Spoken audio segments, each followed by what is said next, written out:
Sasser here, and this is Great Homes Tampa Bay. And today I wanted to give you a little bit of a informational nugget. It's something that I get asked pretty frequently, at least once or twice a week, I would say. Just being out there talking with people and having those conversations. And the common thing that always comes up is that the market is way overpriced. I'm not paying what the market is at currently. I'm just going to wait till the market crashes like it did last time. So definitely a understandable sentiment. No one wants to overpay for anything, let alone a multiple hundreds of thousands of dollars piece of property. The problem with that, though, is that the real estate market in 2006 through about 2010 or so was a very unique animal. If you look at the historic record of the real estate market for as long as we've been recording data on it, which is roughly, I want to say about 100 years or so, for most of the country, maybe a little bit more, but right around 1900s is where we got really serious about tracking these sorts of things.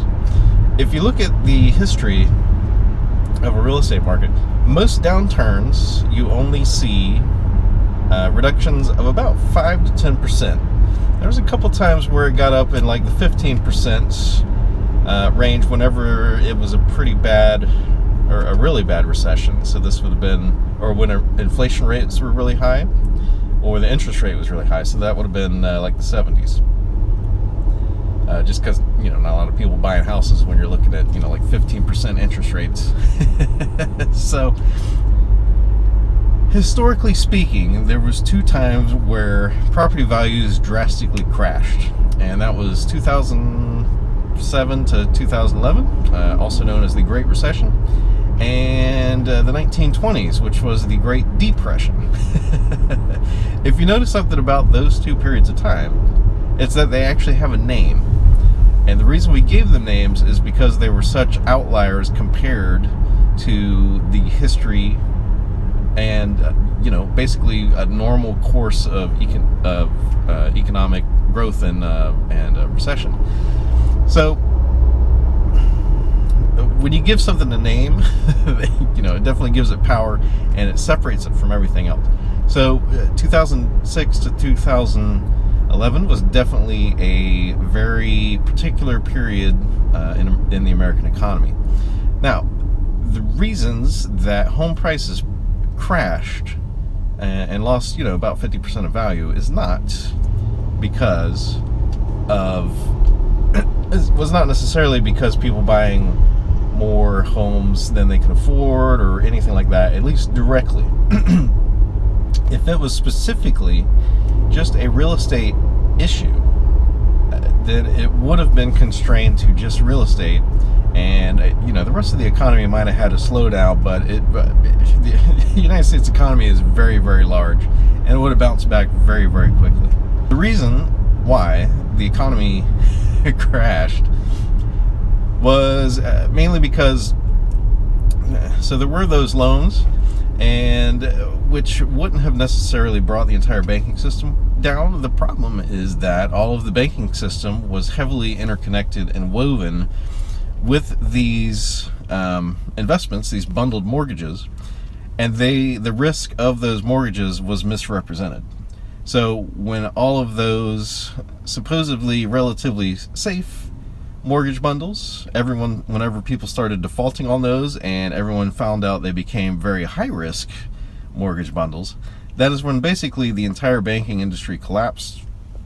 And the reason home prices fell were because of that. And if you could get a loan between 2000, during the Great Recessions, like 2007 to like 2010ish, somewhere in that ballpark, the problem was no one was giving any loans. So the only way that most people, now, they were giving some loans if you had absolutely immaculate and impeccable credit, and if you had a substantial amount of cash to put down, no problem. You could have gotten some loans relatively easily. But compared to, let's say, like a normal business year, loans were very, very constricted. So people, most people don't really have $150,000 to $300,000 in cash rolling around in the bank account. So demand dropped precipitously. People couldn't sell their house, but they needed to sell the house. So less demand with higher supply leads to lower prices. On top of that, you have people defaulting on loans and banks foreclosing on houses and taking houses back. That increases supply even more, which drops prices of home. So all of these factors combine to reduce the home price. Now, I'm not saying it can never happen again, because I am no fool. So you will never hear me say that we will never have a Great Recession again. However, I do believe that it has been recent enough that the people in control of such things will remember how bad it was enough that they will not let it get to that point again. I think we need to go through a generation, or maybe generation and a half or two, before we get to people who believe that it's in the best interest of everybody to basically build a stack of cards again. Now, I'm sure there's some other part of the economy that's going to have trouble just because we're kind of overdue for a downturn. But when that downturn hits, it's very, very, very unlikely that we will see a 50% reduction in house prices again. 5 to 10% is typical, with 15% being on the higher end.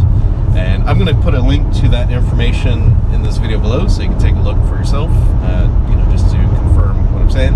If you disagree with me, leave me a comment if you think that there is some sector of the economy that I'm missing, that you think is putting us at a high risk for a similar situation to 2007. Let me know that. I'm always open to learning new things, so let me know.